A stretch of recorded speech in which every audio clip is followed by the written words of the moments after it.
Lovely audience, spoken ইংলিশের simple দুটি structure ব্যবহার করে কিভাবে অসংখ্য বাক্য বানানো যায় সেই স্ট্রাকচারটাই আমরা শিখবো। সো সম্পূর্ণ ভিডিওটি না দেখে স্কিপ করে যাবেন না। চলুন তাহলে স্ট্রাকচার দুটির সাথে পরিচিত হওয়া যাক। প্রথম যে স্ট্রাকচার আছে সেটি হলো something left two plus verb one, যেটার অর্থ হলো কিছু বাকি আছে। দেন দ্বিতীয় যে স্ট্রাকচার আছে সেটা হলো nothing left two plus verb one, যেটার অর্থ হলো কিছু বাকি নেই। এখন আমরা রিয়াল বাক্য গঠন করি। দেখুন এখানে আই, তাহলে I have something left to do, এটার অর্থ দিচ্ছে আমার করার কিছু বাকি আছে। Then we have something left to say, মানে আমাদের বলার কিছু বাকি আছে। You have something left to read, মানে তোমার পড়ার কিছু বাকি আছে। Then they have something left to see, মানে তাদের দেখার কিছু বাকি আছে। এখন যদি আমি সাবজেক্ট হিসেবে হি অথবা সি নেই, তাহলে কি হচ্ছে, তখন কিন্তু আর হ্যাভ বসবে না, তখন হবে হ্যাজ। তাহলে he has something left to do, মানে তার করার কিছু বাকি আছে। Then he has something left to say, তার বলার কিছু বাকি আছে। He has something left to read, তার পড়ার কিছু বাকি আছে। এখন আমি হি অথবা সি এটাও বাদ দিলাম, নিলাম আমি করিম। তাহলে Karim has something left to read, মানে করিমের পড়ার কিছু বাকি আছে। Then Karim has something left to see, করিমের দেখার কিছু বাকি আছে। ওকে, এখন বাকি থাকে হ্যাড। তাহলে হেড এর সাথে কোন কোন সাবজেক্ট বসবে? হেড এর সাথে এই যে যতগুলো সাবজেক্ট আছে সবার সাথে হেড বসে। তাহলে কি হবে, I had something left to do, তার মানে আমার করার কিছু বাকি ছিল। তাহলে যদি উই নেই, তাহলে we had something left to say, মানে আমাদের বলার কিছু বাকি ছিল। দেন ইউ নিলে you had something left to read, মানে তোমার পড়ার কিছু বাকি ছিল। ওকে, দে নিলে they had something left to eat, মানে তাদের খাওয়ার কিছু বাকি ছিল।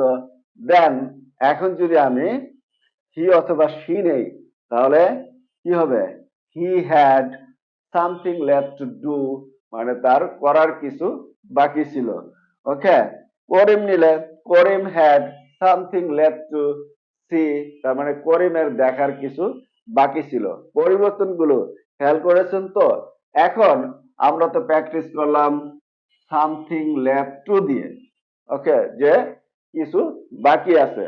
বাট এখন আমরা এই স্ট্রাকচারটা ব্যবহার করে nothing left two, nothing left two এটা যখন ইউজ করব তখন কি হবে, কিছু বাকি নেই। ওকে, তাহলে I have nothing left to do, তার মানে আমার করার কিছু বাকি নেই। We have nothing left to say, আমাদের বলার কিছু বাকি নেই।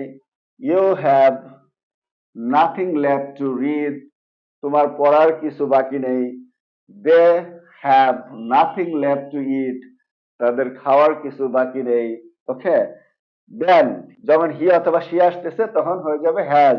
তাহলে he has nothing left to eat, মানে তার খাওয়ার কিছু বাকি নেই। He has nothing left to read, মানে তার পড়ার কিছু বাকি নেই। ওকে, এখন করিম, তাহলে Karim has nothing left to see, মানে করিমের দেখার কিছু বাকি নেই। Okay, Karim has nothing left to do, করিমের পড়ার কিছু বাকি নেই। ওকে, এখন হি গেল, সি গেল, এবার হ্যাড। তাহলে হেড এর সাথে কি হবে, সবগুলো সাবজেক্টই বসবে। অর্থটা কেমন হবে, I had nothing left to do, মানে আমার করার কিছু বাকি ছিল না। We had nothing left to say, মানে আমার বলার কিছু বাকি ছিল না। You had nothing left to read, মানে তোমার পড়ার কিছু বাকি ছিল না। They had nothing left to eat, তাদের খাওয়ার কিছু বাকি ছিল না। He had nothing left to see, তার দেখার কিছু বাকি ছিল না।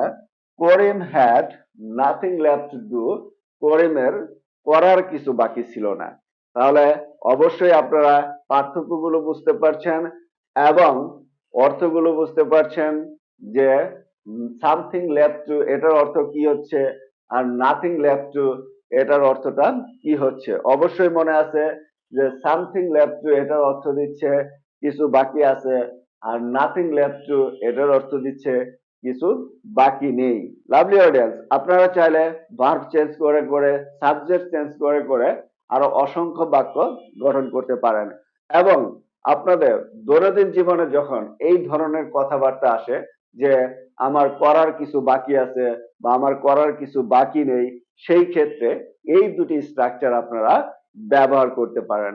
আমি মনে করি এই দুটি স্ট্রাকচার আপনারা পুরোপুরি বুঝে ফেলেছেন। যদি বুঝে না থাকেন তাহলে অবশ্যই কমেন্ট বক্সে লিখে জানান। কোনো জায়গায় সমস্যা থাকলে তাহলে আমি অবশ্যই সেটা আনসার দেওয়ার চেষ্টা করব। Lovely audience, that's the end of the video. ভিডিওটি আপনাদের কাছে কেমন লেগেছে সেটা অবশ্যই লাইক, কমেন্ট এবং শেয়ারের মাধ্যমে জানিয়ে দিন। Thanks for watching. See you later on another topic. Until then, stay well and healthy. Goodbye.